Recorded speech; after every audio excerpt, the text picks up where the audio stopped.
Laudetur Jesus Christus. Vatican and World News.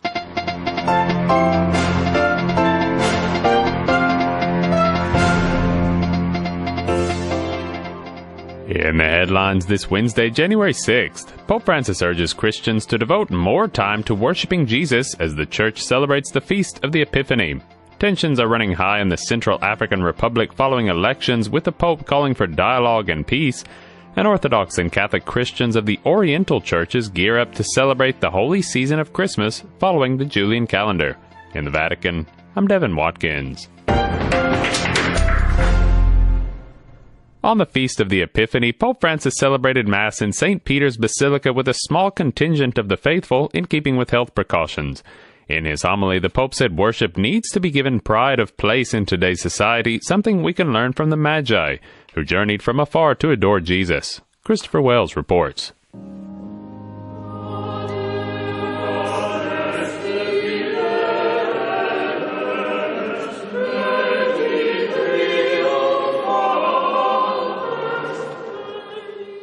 Nella nostra epoca è particolarmente necessario che sia singolarmente che comunitariamente dedichiamo più tempo all'adorazione. In our day, it is particularly necessary for us, both as individuals and communities, to devote more time to worship, said Pope Francis at the Mass on Epiphany. We need to learn ever better how to contemplate the Lord, following the example of the wise men, the Magi, who came to Bethlehem to worship the baby Jesus. Taking his cue from the liturgical readings for the day, Pope Francis focused on 3 phrases that can help us to understand more fully what it means to be worshippers of the Lord: to lift up our eyes, to set out on a journey, and to see. The first expression is taken from the prophet Isaiah, who encouraged the people of Israel, after they had returned from exile, to lift up their eyes and to look around despite their problems. Ciò non vuol dire negare la realtà. This prophetic call to look around does not mean ignoring difficulties and troubles, much less denying reality. Rather, it is a matter of viewing problems and anxieties in a new way, knowing that God is aware of our troubles, attentive to our prayers, and not indifferent to the tears we shed. Pope Francis noted that before the Magi could worship Jesus in Bethlehem, they had to undertake a long journey. A journey, he said, always involves change. For us, too, our journey through life involves many changes, even mistakes and failures that can nonetheless become learning experiences. With the passage of time, the Pope said, life's trials and difficulties, experienced in faith, help to purify our hearts, make them humbler and thus more open to God. This leads to the third phrase, to see. Entrati nella casa videro il bambino con Maria, sua madre. Si prostrarono e lo adorarono. When the Magi arrived in Bethlehem and found Jesus with his mother Mary, they fell down and worshipped him. But although the Magi knew Jesus to be the King of the Jews, they saw only a poor child and his mother. They were able to see beyond appearances, the Pope said. In order to worship the Lord, Pope Francis explained that we too need to see beyond the veil of things visible, which often prove deceptive. Pope Francis concluded his homily with the prayer that the Lord might make us true worshippers, capable of showing by our lives his loving plan for all humanity. I'm Christopher Wells. After Mass this morning, Pope Francis prayed the Angelus and invited Christians to proclaim the gospel by allowing God's light of love to shine for others to see. Standing in the library of the Apostolic Palace, the Pope said the liturgical Feast of the Epiphany celebrates the same mystery as Christmas, the birth of Christ, but from the perspective of light. E luce da portare agli altri nella carità. That light, the Pope noted, should be welcomed in faith and the light to bring to others in charity through witness in the proclamation of the gospel. Reflecting on Isaiah's vision, Pope Francis said the prophet's description of his time is more relevant than ever. La tenebra ricopre la terra, nebbia fitta avvolge I popoli. Darkness covers the earth, thick darkness the peoples. In such obscurity, the prophet Isaiah announced the coming of the light given by God to Jerusalem and destined to shine on the path of all the peoples. The Pope said this attractive vision invites hope and reminds us that God's light overcomes all shadow of darkness. Turning to Matthew's telling of the Magi adoring Jesus, Pope Francis pointed out that the light foreseen by Isaiah was the babe of Bethlehem. E lui, la stella apparsa all'orizzonte. He is the star who appeared on the horizon, said the Pope, the one through whom God would inaugurate his kingdom of love, justice, and peace. Jesus, he added, was born not only for some, but for all men and women.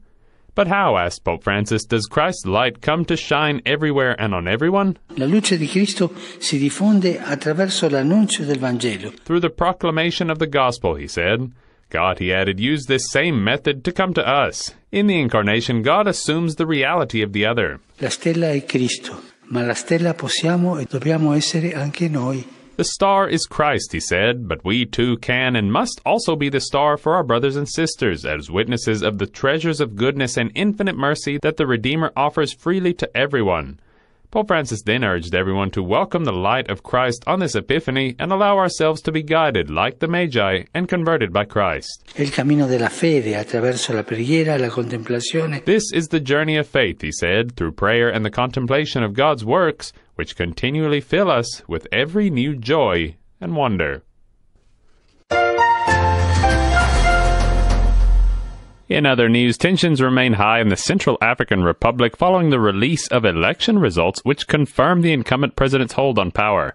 Several previous presidential contenders rejected the results and are calling for a repeat vote.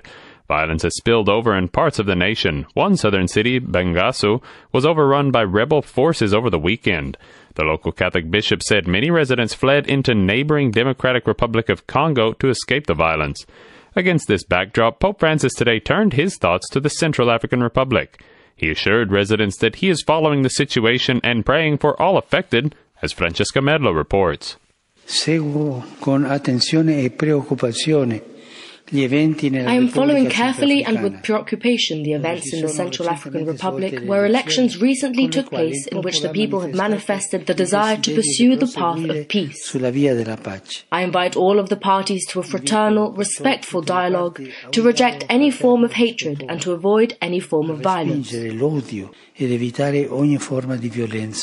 Pope Francis spoke these words following the recitation of the Angelus prayer on Wednesday. The Central African Republic is one of the poorest and most unstable countries in the continent, despite being rich in resources such as diamonds and uranium. According to the United Nations, half of the country's population is dependent on humanitarian aid and a fifth is displaced. The president of the Central African Republic, Faustin Archange Touadéra, was re-elected on the 27th of December with opposition candidates making claims that the election was rigged. Since the beginning of December, the situation in the country has become very tense. A coalition of armed groups, the Coalition of Patriots for Change, CPC, has intensified attacks after the decision of the Constitutional Court to exclude former President François Bozizé from the candidates. He is supported by the rebels and an opponent of the current president. The Central African government and the United Nations have opposed the rebels' request to postpone the elections. President Touadéra has accepted help from foreign countries to try to maintain control over national territory. I'm Francesca Merlo. Elsewhere in Venezuela, Socialist Party allies of President Nicolas Maduro have officially taken control of the nation's Congress following a widely boycotted election in early December. Opposition members meanwhile convened a rival committee in a virtual session to decry what they say was a rigged vote. James Blears has more on the story. The National Assembly podium was adorned with a portrait of revolutionary hero Simón Bolívar alongside photos of late President Hugo Chávez as the Socialist Alliance took up possession and with it residents. Last month they won 256 of the 277 seats in a very low turnout election, which has been condemned by Washington and the European Union. U.S. Secretary of State Mike Pompeo says that opposition leader Juan Guaidó and his followers are the only legitimate and democratic representatives. But the new Assembly President Jorge Rodriguez is pledging to take firm control, claiming he'll cleanse the building with holy water. Meanwhile, Guaidó has held his own inauguration and says his team will continue business and to draft legislation. Although he declared himself the legitimate interim president of Venezuela back in January 2019, and more than 50 nations recognized him, the Venezuelan armed forces which hold the key to power have remained loyal to President Nicolas Maduro and do not, so change hasn't come to pass.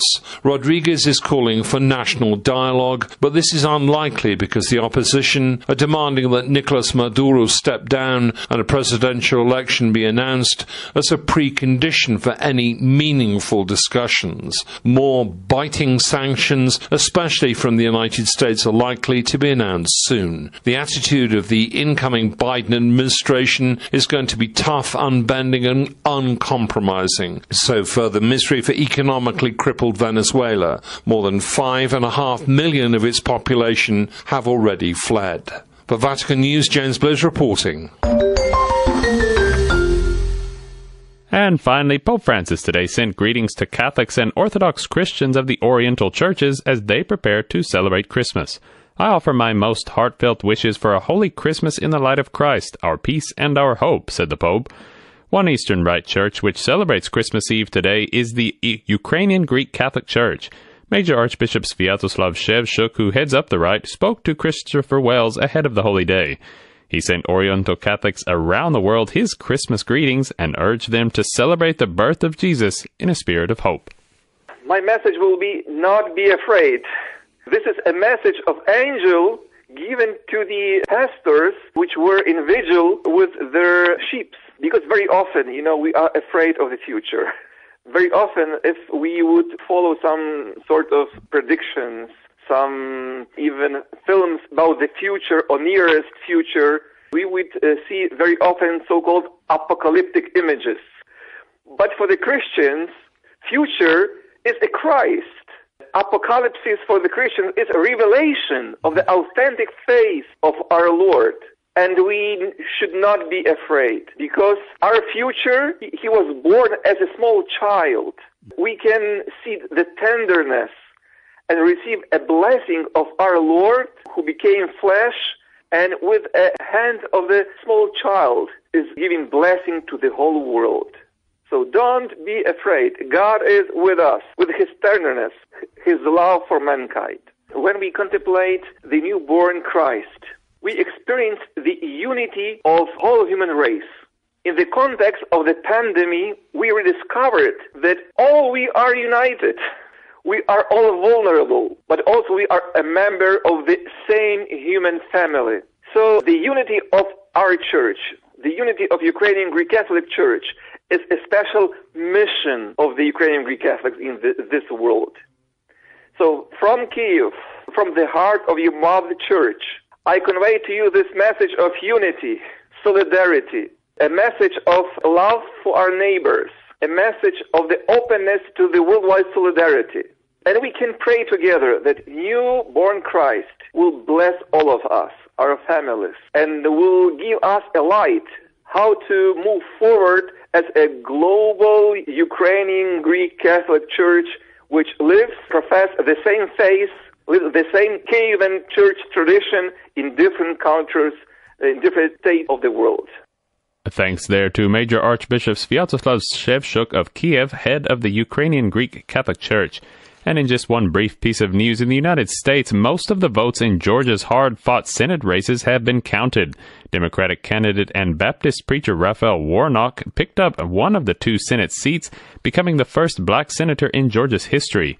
With 98% of the votes counted, the other seat was too close to call on Wednesday morning, with the Democratic candidate slightly ahead of the incumbent Republican senator.